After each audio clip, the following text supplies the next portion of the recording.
Kembali lagi di video pembuatan saya, yaitu aksi nyata saya, di mana ini adalah salah satu bentuk kreativitas yang saya buat. Saya, Christina Apriliani, calon guru penggerak Angkatan 9 dari DKI Jakarta. Di dalam video ini saya mau berbagi, teman-teman. Saya mau berbagi kepada kalian semua, kepada guru-guru di luar sana yang mungkin masih banyak yang tidak mengetahui, dan saya akan membuatnya menjadi tahu, karena itulah fungsi dari video saya ini, dimana di dalam aksi nyata saya modul 3.3 ini saya harus menginformasikan mengenai bagaimana mengelola program yang berdampak positif kepada murid. Nah, untuk itu jangan lupa subscribe ya teman-teman.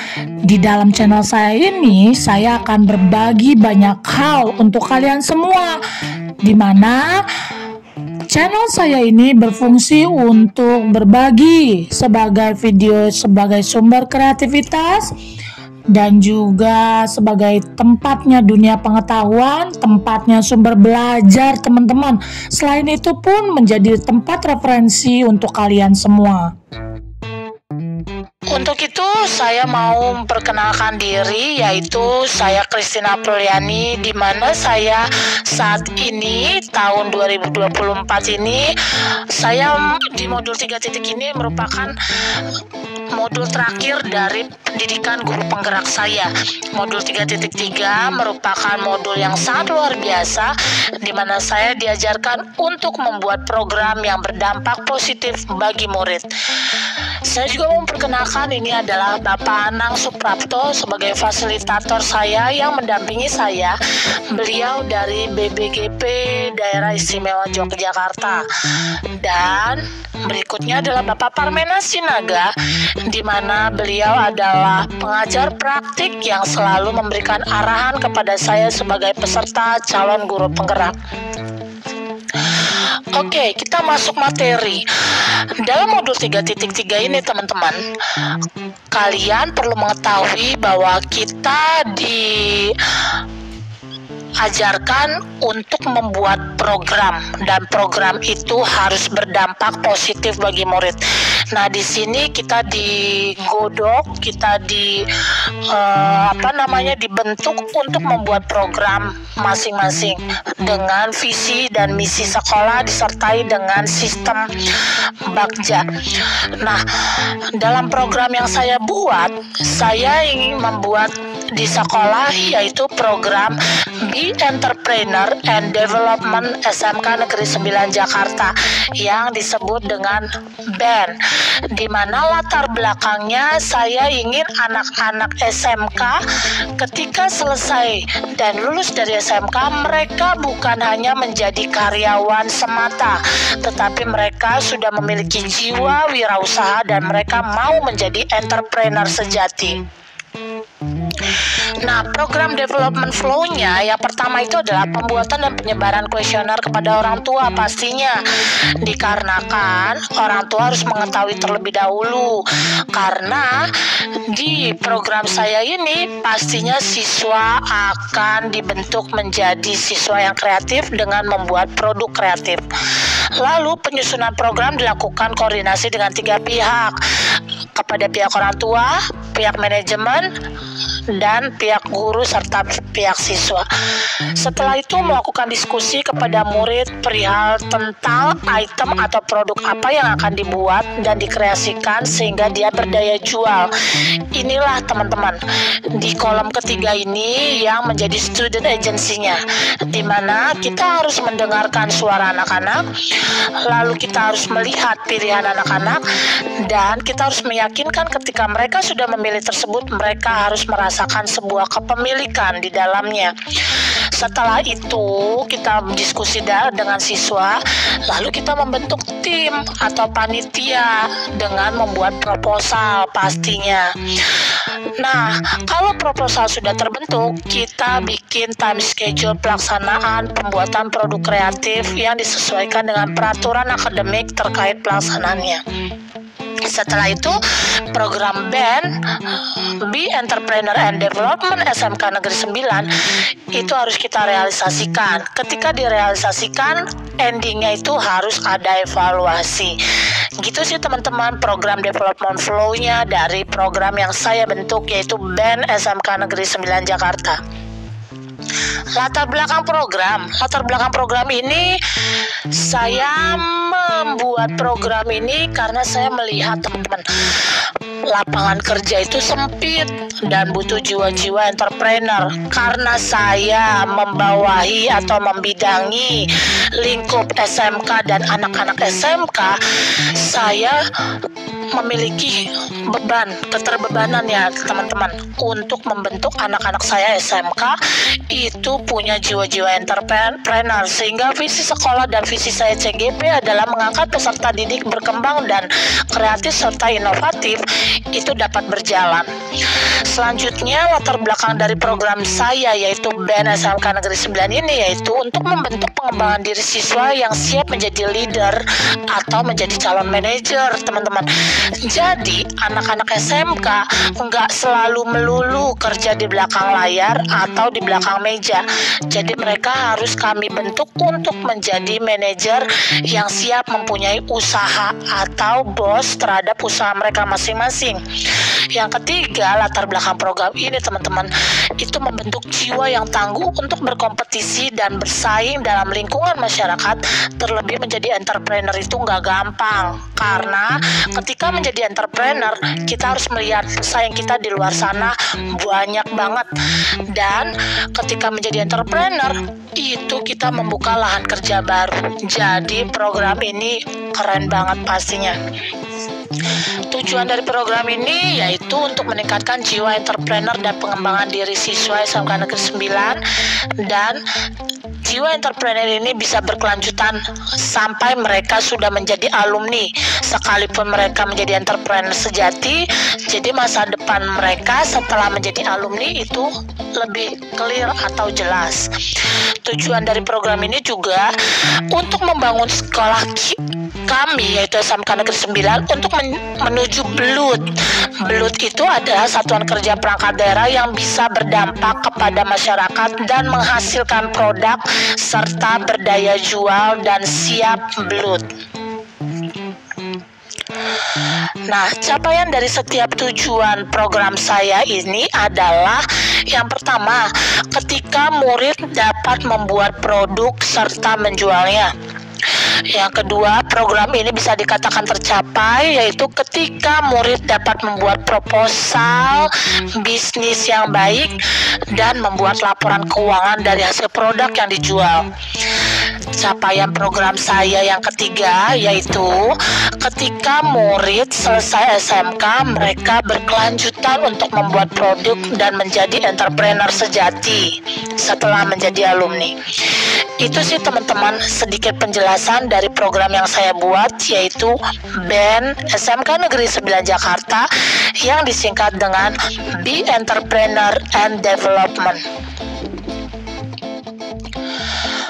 Nah, untuk struktur program dan mitra, di sini kita harus melihat kekuatan aset teman-teman. Saya melihat di SMK Negeri 9 kita memiliki kekuatan aset di bidang manusianya, di bidang sarana prasarana, di bidang finansial, dan disupport juga dengan modal politik pastinya.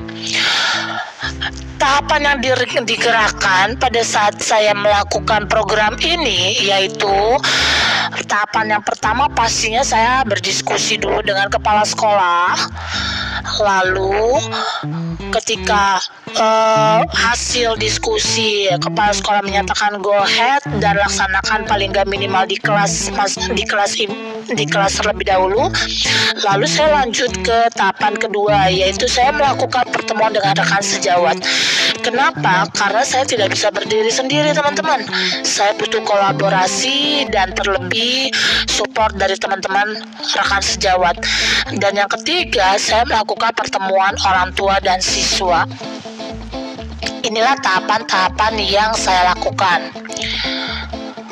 Nah, akhirnya terbentuklah prakarsa perubahan, yaitu prakarsa perubahan saya mewujudkan jiwa entrepreneur, kreatif, dan inovatif dalam pengembangan produk kreatif dan kewirausahaan yang disebut dengan BAN SMK Negeri 9 Jakarta.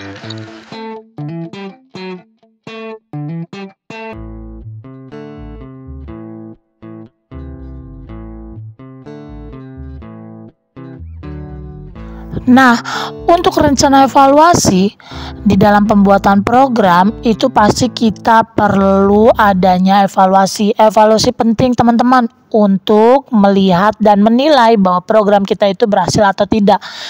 Nah, rencana evaluasi yang akan saya buat atau akan saya lakukan pada saat pembentukan program saya ini yaitu yang pertama, saya pastinya akan mengumpulkan laporan tersebut dari siswa.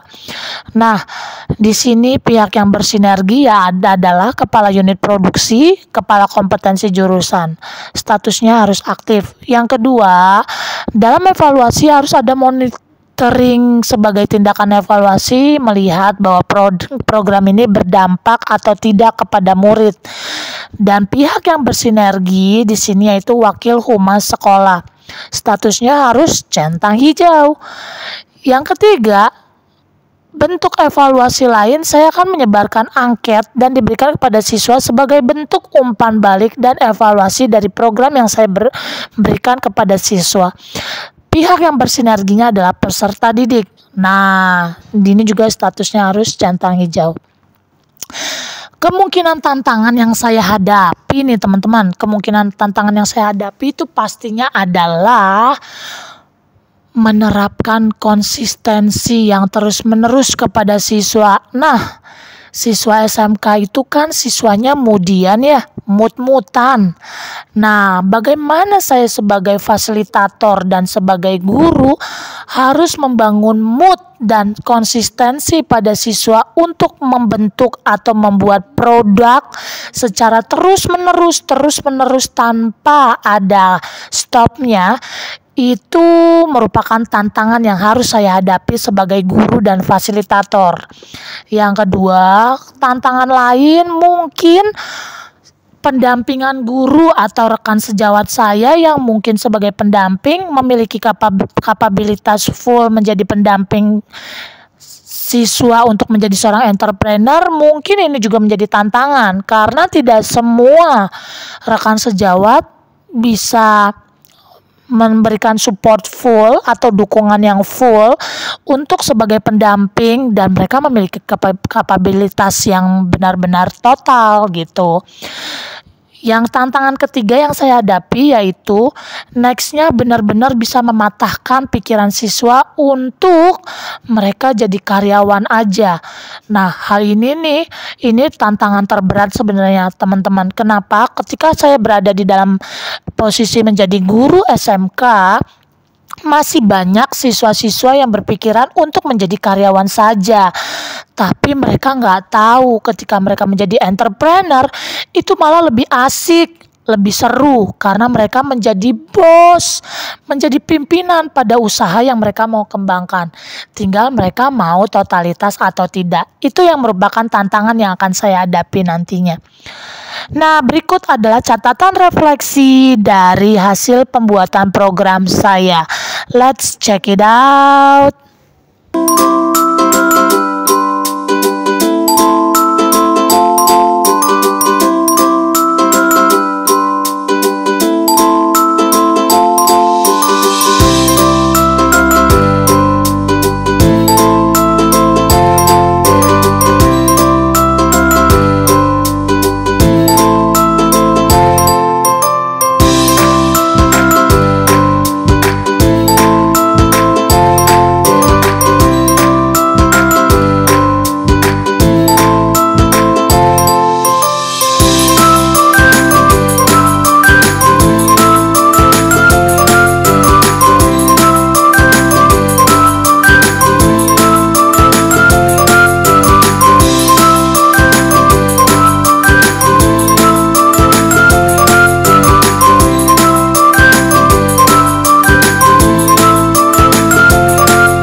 Oke, terima kasih untuk selalu hadir di channel saya, karena channel saya ini bertujuan untuk berbagi.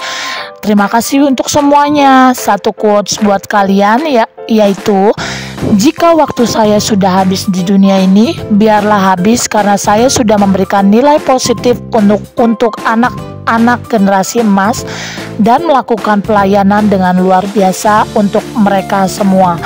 Oke, sekian dan terima kasih. Jangan lupa subscribe.